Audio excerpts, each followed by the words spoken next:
This is kind of a warm-up for figuring out what you need to do in your communities in the coming year. And the resources that you share together can really provide you an opportunity for growing your efforts in ways that you wouldn't get to if you weren't sharing that information with each other. So with that in mind, what I'd like you to do, go ahead and turn that piece of paper over to the front, the visual organizer that's of the tree. And I'm going to ask you to do some more thinking about your particular school community and your situation in it.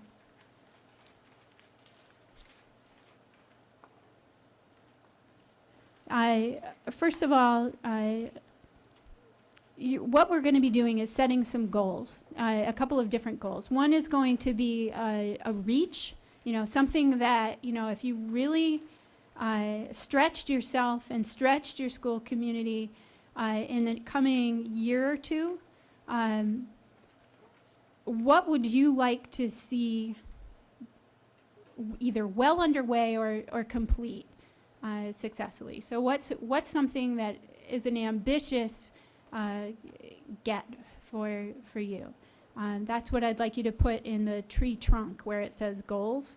And then underneath, also in the tree trunk, with those additional lines, a couple of more doable goals, some more modest goals. What's something that you're pretty confident that you could get done in the next year by setting your mind to it? I'd like you to go ahead and put those in.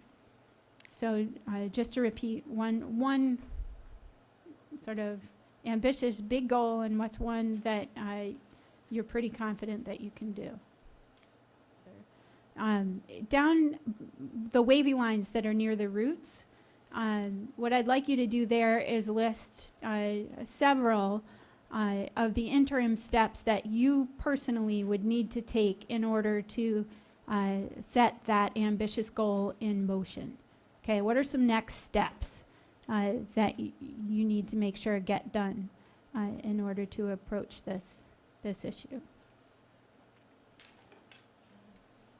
Okay, knowing that the to-do list can be long and that you honestly could fill, an hour or so just making the to-do list, at least you have a start with that. Now, taking a look at the leafy canopy of the tree up there, what I'd like you to fill in two of those spaces are the champions out there that you already know about. Who are you going to go to that you know will help you with this project?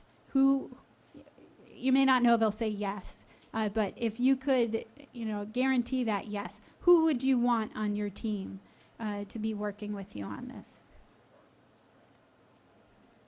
Okay, and in those other two areas in the tree, in the leaves, this is your wish list. Who, given your druthers, would your partners be? If you could get out there and get exactly who you wanted on your team, that you're not sure you'd be able to get. Put those in those two areas of the tree canopy.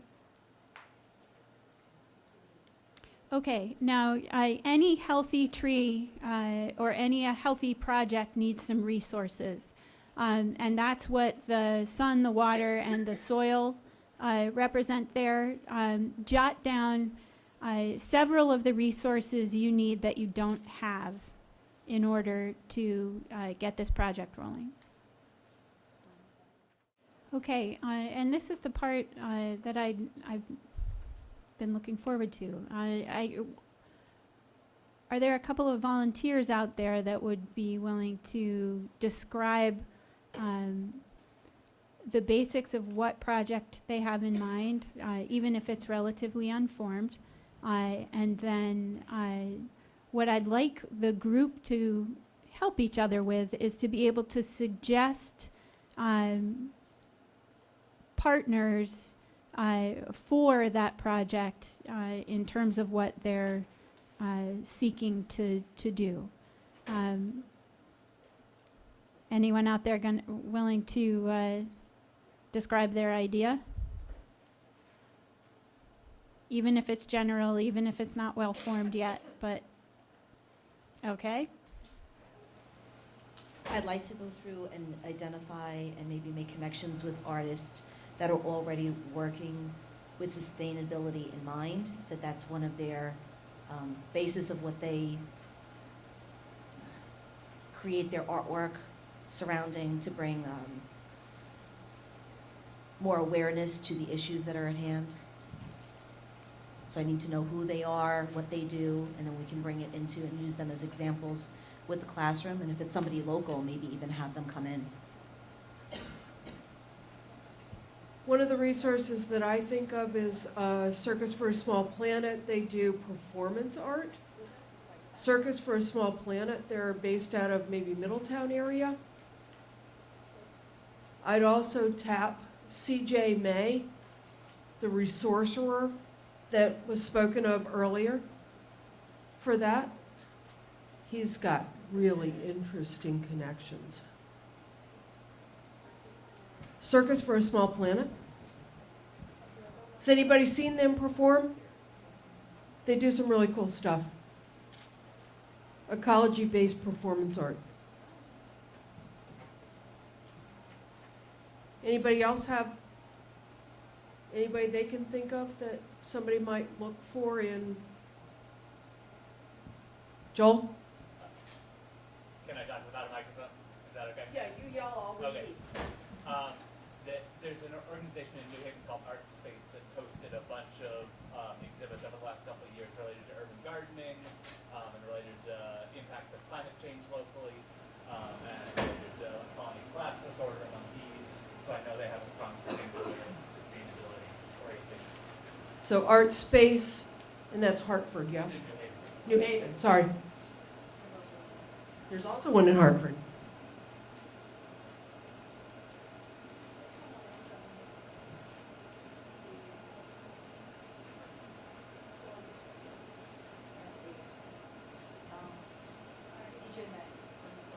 Yep.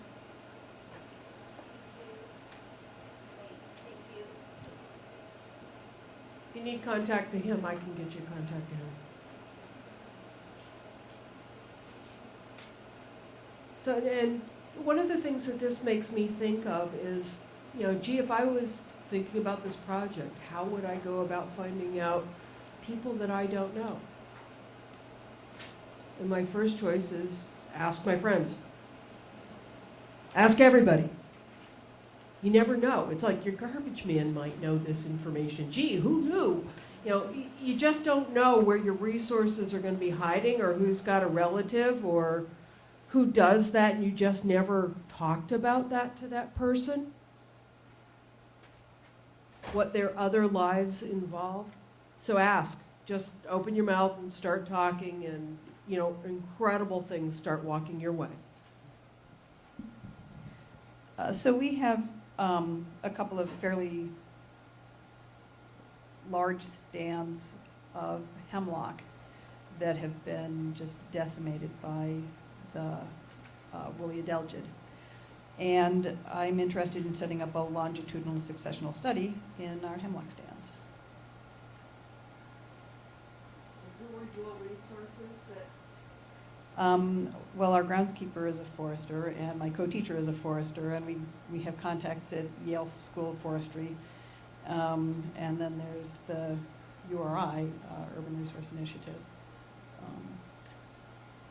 No, one that comes to mind for me for that one, an adjunct at Southern is the retired botanist for Deep, and his name is Ken Metzler, and he is a wonderful resource for Southern, and the course that he teaches at Southern deals with invasive species and the biggest sort of blights and invasions that we're dealing with the forests and different plant habitats. So he could, he may be off fishing somewhere or something, but he could be a resource for you.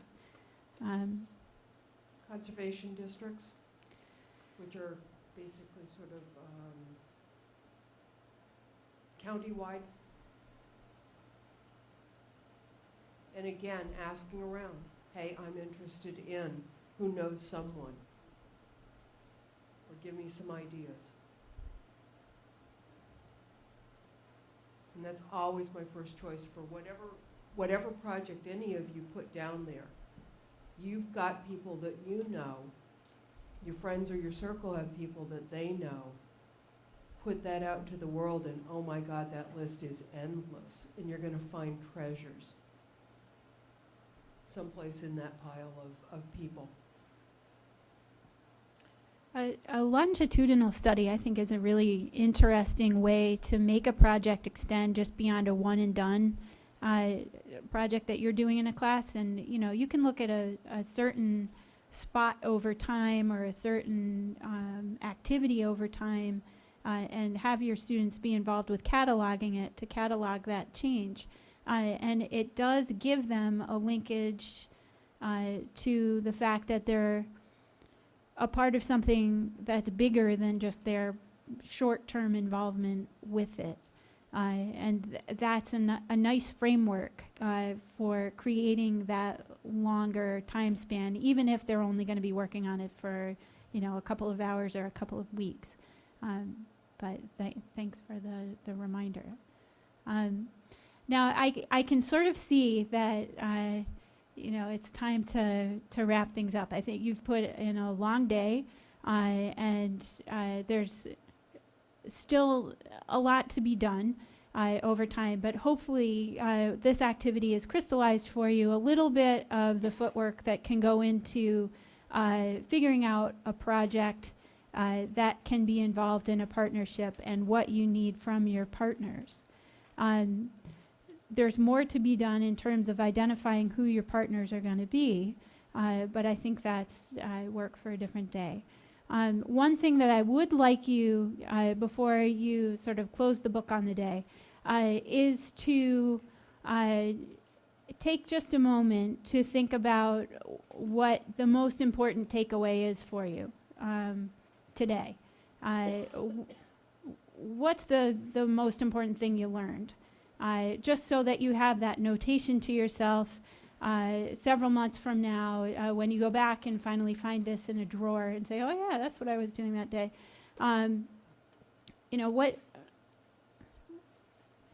Why is it relevant to you? And it may come out in terms of where do I want this to go when I'm working on my professional learning community? What do I personally want to get out of it? That's fine too. But as a wrap up, go ahead and write that down.